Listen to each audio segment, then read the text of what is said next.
It's the spring of 1940. In Western Europe, the Second World War seems to be something of a non-event. But in Northern Europe, the Nazis are about to make a move, with disastrous consequences in Scandinavia for France and Britain, and possibly for Winston Churchill. It's time to tell the painful story of the Norway campaign in Churchill, the finest half hour.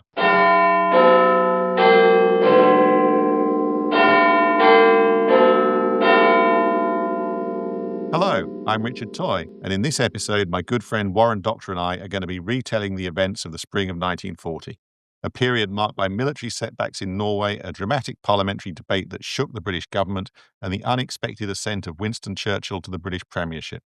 So, Warren, last time we left Winston Churchill back in government, in charge at the Admiralty, but with not a lot going on in terms of military action. No, what's interesting is for all this talk, I think, of Churchill being a sort of a warmonger, he comes into the Admiralty during an era of calm and ease, which, of course, later we would come to know as the Phony War. And at this point, it was a war in name only. And, of course, a big issue for the entire government was, can we try and take the initiative at all, or do we just have to wait for the Germans to take some action? As we discussed last time, Churchill was blessed in the sense that there was naval action going on, but in terms of actually being any breakthrough or hope of defeating Germany, well, people were putting their faith in the idea that a kind of economic blockade would eventually bring Germany to its knees. Yeah, and I think one of the interesting things, is domestically, of course, the premier at the time, Chamberlain,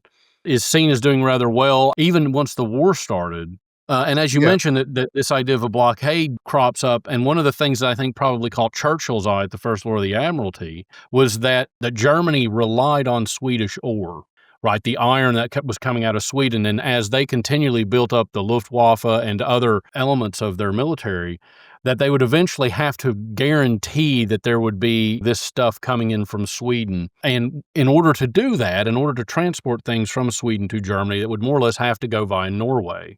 And this became, I think, a weak link that maybe Churchill latched onto to see what could Norway might be a pincher point to do something. Yeah, and I suppose kind of like the dilemma is, of course, that Hitler has no compunction whatsoever about breaching other countries' neutrality. The British are a bit more sensitive about it. They don't completely rule it out. They're really trying to think of ways, well, what if we did something which led the Germans to breach somebody else's neutrality so that then we'd have an excuse to intervene too. And Churchill is somebody who characteristically is trying to push the envelope on this, and some of his colleagues are more cautious.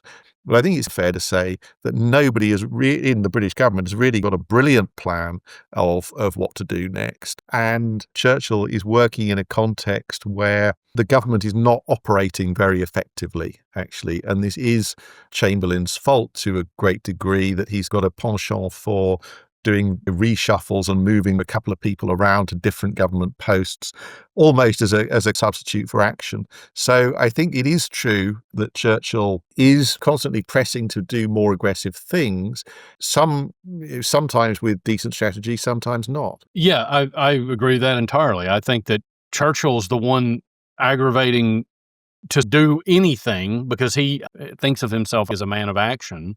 And I can't help but think of Chamberlain as this man of wants to do things by committee. And I think that he had hoped, and maybe the British public hoped, that there was still a diplomatic solution during the Phony War, but that begins to melt away. And like you say, Churchill, I think, has lots of ideas. Some of them are quite good. Some of them are less quite good, but no one has the kind of silver bullet solution at this point about a way to close down what Germany's trying to achieve. I suppose I might just mention that Churchill maintains his kind of aggressive face towards the public. So there is something called Altmark incident, which is a German ship which is carrying British prisoners of war through Norwegian waters, and the British launch a raid. They free several hundred prisoners. It's like a big PR success, if you like. It does sort of arguably breach Norwegian neutrality. That's certainly what the Norwegians claim. But it's great that it was done, if you like, but it wasn't something that was going to win the war. So Churchill is always pressing for action, but has not come up with a clear strategy for victory any more than his colleagues have. But Churchill's, I think, always looking for ways to advance the cause, even if it's in small ways, in a way Yeah. that certainly Chamberlain wasn't. And I think it's fair to say that there's a bit of unease going on in political circles. Prior to April 1940, there hasn't been any big disaster, and yet there's this sense of, well, what's happening? What are we going to do? Surely we need to take some concrete action rather than just sitting and waiting it out. And so I think that Churchill's sort of position, the belief that he is an effective war leader, leads Chamberlain in one of these little reshuffles to make Churchill chairman of a new military coordination committee. And actually, here's an interesting quote from Chamberlain where he says that Churchill was more trouble than all the rest of my colleagues put together, but he also says that he was an asset in his personality and popularity. That's Chamberlain's view, not necessarily what the truth of the matter is, but it does kind of show that Churchill had this elevated role, which was obviously great news for somebody who loved publicity, but also it was going to put him in the firing line if something went wrong. There's something I want to zoom in on that you mentioned, that Chamberlain starts to see Churchill as a public relations asset. Churchill, I think, thought of himself as a brilliant military tactician. He himself was such a fine orator that he was actually more powerful at public relations. I think is actually a really interesting point that you raised there. So what then happens is that on the 8th to the 9th of April, Germany launches this surprise assault on Denmark and Norway. And in a way, the British had been sitting around thinking, well, can we invade, find some pretext to invade Norway ourselves? Now, this, what Germany has done now gives them the opportunity to do that, but only in conditions which are actually likely to lead to failure. Yeah, because Germany then initiates the attack and have the strategic advantage, which puts Britain and Churchill on the back foot. And there's also this kind of idea that Germany might be trying to institute its own siege of the island of Britain, maybe. And Churchill, I guess, misunderstands what's happening, along with other people, not just Churchill, and so doesn't really know how to respond to it. So they're immediately really on the back foot in naval terms, which leads us right up to Trondheim and Narvik. Well, Narvik is further in the north of Norway. Yeah, there is a British victory at the Narvik fjord in the middle of April, and Churchill then insists on diverting troops from Narvik to near Trondheim, going against the advice of the experts, which was arguably kind of one of a number of mistakes or blunders that he, and as he've emphasized to other people, I think this was a systemic failure, made during the Norwegian campaign. Yeah, Churchill, and it's not just Churchill, but British military structure couldn't figure out what it wanted to do. And as a result, this creates a fiasco. And Britain had to completely withdraw. So finally, you've got action in the war. And at the moment that the action kicks off, everything really goes pretty seriously wrong for the British, which creates a political crisis. And in Churchill's post-war memoirs, well, a bit which he didn't actually publish, something which he drafted but which he cut out, he said, "It was a marvel. I really do not know how I survived and maintained my position in public esteem while all the blame was thrown on poor Mr. Chamberlain." It is one of those remarkable things that I guess from an American perspective, even though it really should have landed in Churchill's lap, the buck stopped with Chamberlain, and it created a huge domestic parliamentary crisis for the national government and for Chamberlain. And it might be useful for our American audience, actually, if we talked a little bit about the UK system and the political system and party landscape in 1940, because it's actually a lot more complex and different than maybe most of my American compatriots might understand. Well, indeed, I'll go further and say that lots of people around the world will find the British system strange, and lots of people in Britain will not really understand exactly how the system operated at this time. First of all, What should I just say is that because it's anachronistic. That's a joke. That was a stab at you for being British. No, don't worry. I'm saving up the anti-American gags for later on. But I guess what really confuses people, understandably, is that Chamberlain fell from power without there being an election, without there being a general election, or in fact, without him having lost a vote of confidence in the House of Commons. So one thing which does happen quite frequently in the British system, and has happened a lot in recent years, is that you get a change of prime minister without there being a general election. Now, the simplest way of putting this, I think, is that in order to be prime minister, you have to be able to get your measures through Parliament, that you, particularly through the House of Commons. That if you've got a plan, if you've got some important legislation, you need the majority of MPs to vote for it. And if you're in a situation where that doesn't happen, you effectively can't do your job. So at the point where you either realize or you're told very firmly by other people that you've reached that situation, then it's the end of the road for you. And of course, what would have been in people's minds in World War II was what had happened during World War I, where twice there'd been a Liberal government at the start of World War I. In 1915, again, because of a big political crisis, a coalition is very suddenly formed.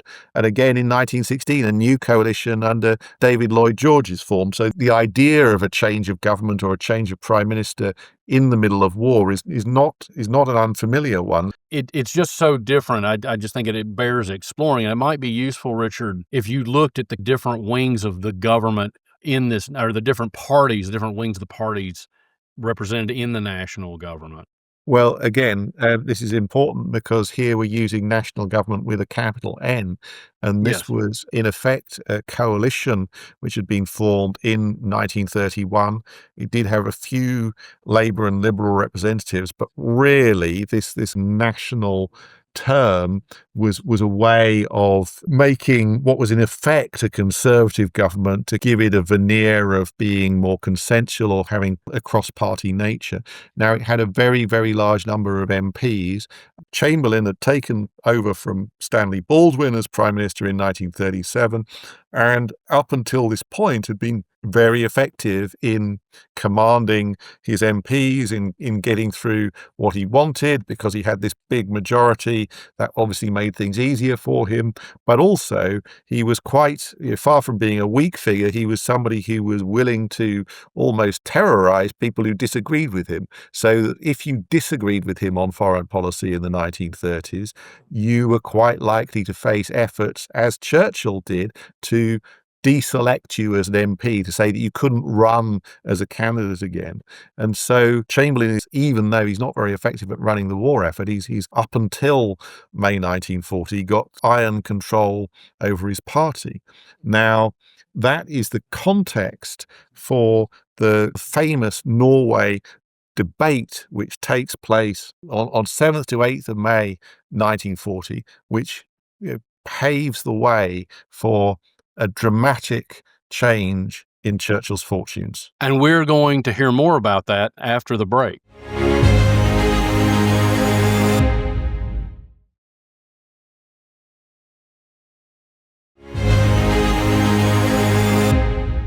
So welcome back to Churchill, the Finest Half Hour, and we are on the cusp of one of the most dramatic occasions in British parliamentary history, the so-called Norway debate of 7th to 8th of May 1940. As we mentioned in the first half, this is a time of military crisis, and yet nothing is determined. We can read this all backwards and say that, yes, of course, Chamberlain's government was bound to fall, but actually it was really as a consequence of things that happened in Parliament, which intensified this sense of crisis and which created increased pressure for a reconstruction of the government, but although not necessarily changing the prime minister.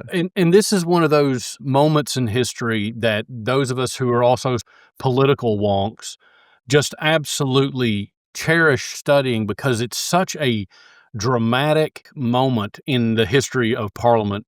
Chamberlain basically comes out trying to explain what's happened in Norway and tries to just say, hey, this is what I understood the facts to be, this is what I think.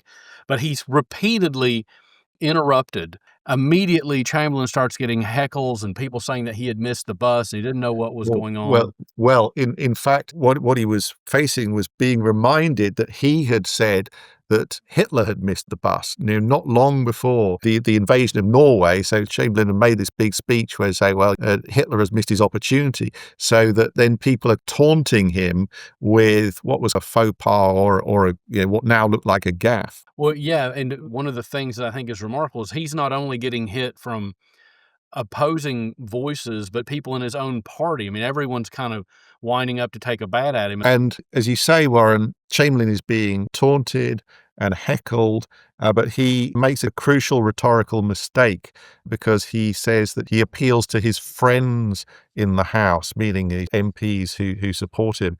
And this is thought to be offensive, if you like, because he's making it a personal issue about him rather than really talking about the national interest. So although he was obviously on as the British would say, quickly metaphor, sticky wicket, already he makes the situation worse for himself, and that other people launch in with opportunities. I think people will be often waiting years really to stick the boot in or twist the knife.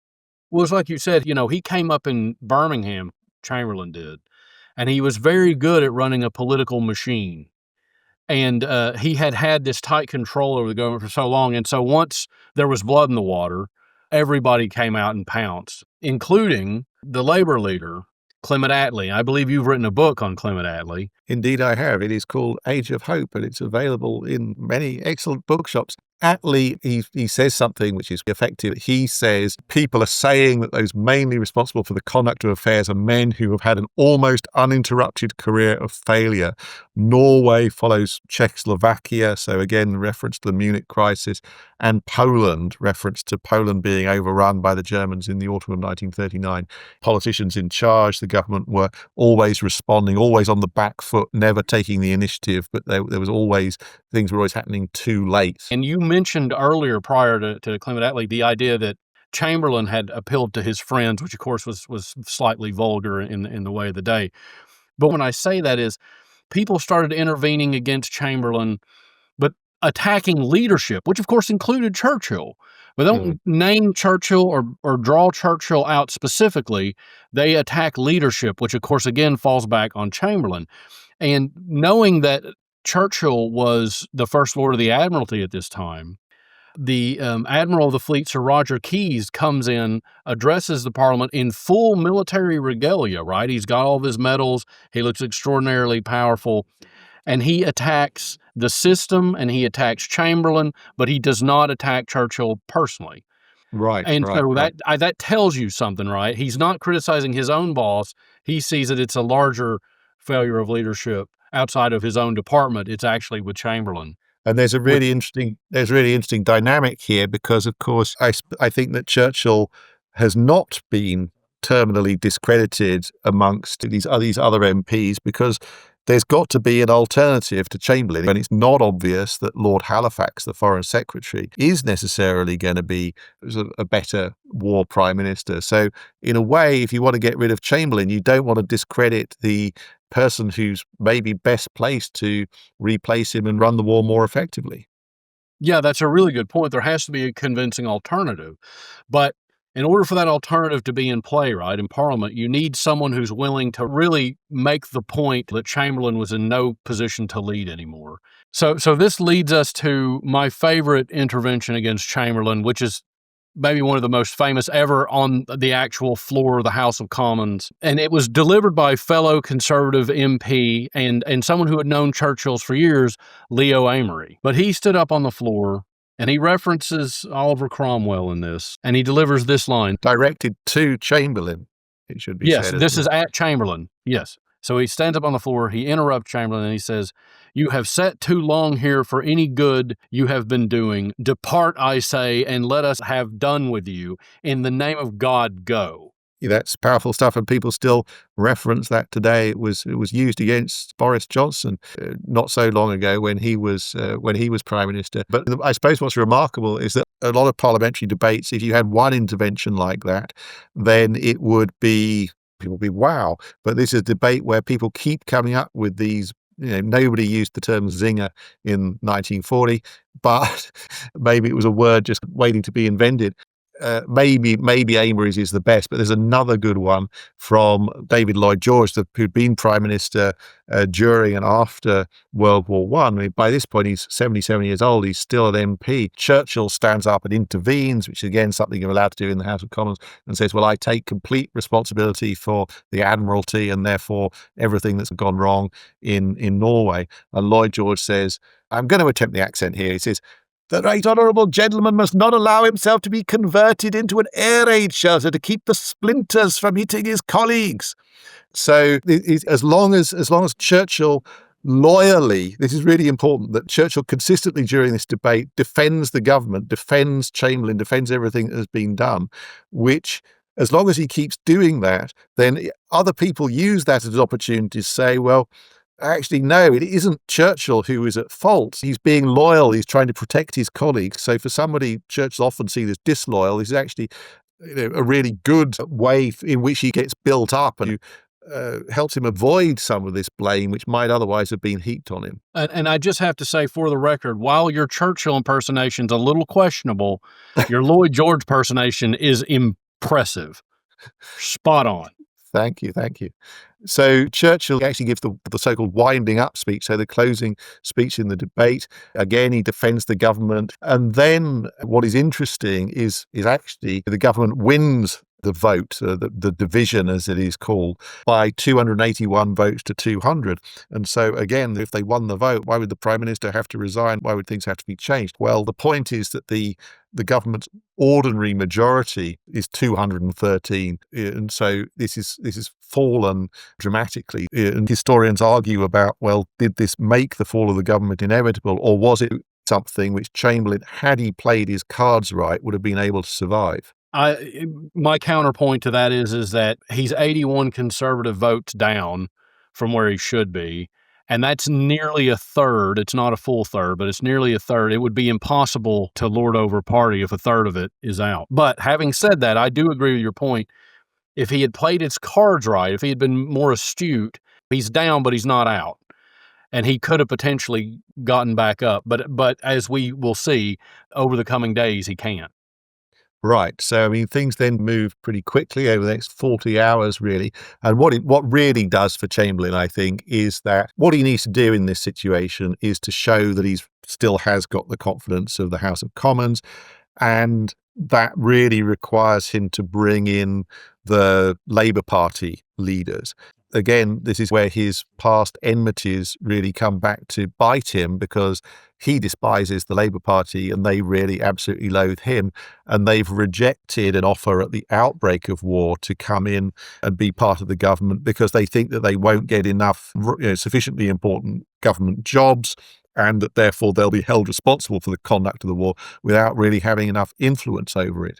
So Chamberlain meets the Labour leaders. Clement Attlee is the party leader. Arthur Greenwood is the deputy leader. And he says, well, will you come in and join the government? They don't give an immediate answer. They say, we need to consult the national executive of the Labour Party. The answer from the national executive comes back, no, sorry, but we're not going to come into a government under you, although we might be prepared to do so under a different prime minister. And really the two candidates who are available are Lord Halifax, Foreign Secretary, keep mentioning, very important figure, and Churchill himself. Lloyd George is kind of mentioned by a few people, but pretty much not a really a serious candidate at his advanced age. And so, well, I'll hand it over to you to tell what happens next. Well, so there's a really, I think, remarkable moment where Chamberlain, Halifax, and Churchill are meeting. And it was pretty clear that Chamberlain favored Halifax. And there's this idea that he says, well, who should it be? And there's an extremely long pause. And at that point, Halifax discounts himself on account of he's a lord in the House of Lords. But this is one of those historical moments when, if he really wanted it, he could have spoke up and pushed the issue, but he didn't. That's very interesting. And of course, there were only basically three people in the room, and there was slightly varying accounts of what really happened. But I'm going to introduce a new podcast feature at this point, and I'm calling this feature Document Surprise. And what happens is I read you a part of a document and then you tell me how surprised you are on a scale of 0 to 10. And so this is a record which is made in 1942 by the military historian Basil Little-Hart. And it records a conversation that he had with Lord Beaverbrook, who was a member of Churchill's government and a sort of good friend of Churchill. Yeah. Anyway, let me go on quoting Beaverbrook in 1942. Okay. In May 1940, after the debate on Norway, when Winston was summoned to confer with Chamberlain and Halifax about a change in the government, he went to the meeting quite expecting that Chamberlain would say to him that, as the fall of the government would be due to the defeat in Norway, and that as he, Winston, was mainly responsible for that, it was obvious that he could not possibly be Chamberlain's successor. Winston quite expected that Halifax would be preferred to him and was surprised to be given the opportunity of forming a new government. So, surprise level? I've heard rumors of this, but I'm going to say it's probably still a 6. I think so. Okay, I'll take a 6. I'll take a 6. We have to bear in mind, of course, that this is, again, it's 2 years after the event. It's Beaverbrook, who wasn't there, telling somebody else who wasn't there, who then writes it all down. Also Beaverbrook was notoriously makey-uppy. Yeah, exactly. So we're in a situation where the top guys have really agreed amongst themselves that Churchill is going to become prime minister. But when on 10th of May, the following morning, everybody wakes up, it turns out that Germany has invaded the Low Countries, Holland and Belgium, and France is going to very quickly follow on. And so at this point, Chamberlain's like, well, it's a bit of a crisis. Maybe I should stay being prime minister. And everybody else is, Neville, no. You got to go. Yeah, you got to go. And so that delays things a little bit. But by the end of the day, Chamberlain has formally resigned as prime minister. Churchill has been appointed prime minister by King George VI. And this is all being announced, well, actually by Chamberlain himself on a broadcast at 9 p.m. on 10th of May. And equally, Chamberlain agrees to stay in the government as Lord President of the Council, so an important role. So actually, for reasons that we'll talk about later, that is actually really important for Churchill to retain Chamberlain in his government, and Chamberlain also remains, for the time being, leader of the Conservative Party. Just to your point there, into his government also speaks to Churchill's political savvy. Churchill's no fool. He understands how to work the levers of power. But I want to back up just for a second and put a pin in this for our listeners, because I think this is such an important moment. Okay, you discussed it from Chamberlain's perspective. It's like, well, maybe I should stay on. Imagine you're Winston Churchill and your life's ambition has more or less just been accomplished. It just hasn't been signed off by the king yet. You finally make it. So you go to bed on May 9th and you think, my life's work has come to this moment. I'm ready. And you think, I probably got a couple weeks to put something together. On the 10th of May, and the very first news that slaps you in the face is Germany is moving into Western Europe. And it's like, go. Yeah. I can't imagine that. Yeah. So we've told the story of how Churchill became prime minister. We've also told a little bit about how he found himself now in a desperate situation, even worse than Britain had been facing with the invasion of Norway and everything that had gone wrong there. And we'll carry on next time with the story of how Churchill dealt with creating his new government and how he had nothing, as he said, to offer the British people but blood, toil, tears and sweat. So, 65-year-old Winston Churchill has achieved a cherished ambition and become Britain's Prime Minister. But in the midst of a grave crisis which is about to get much, much worse. Join us again as Britain's new leader confronts disaster here on Churchill, the finest half hour. And in the meantime, KBO.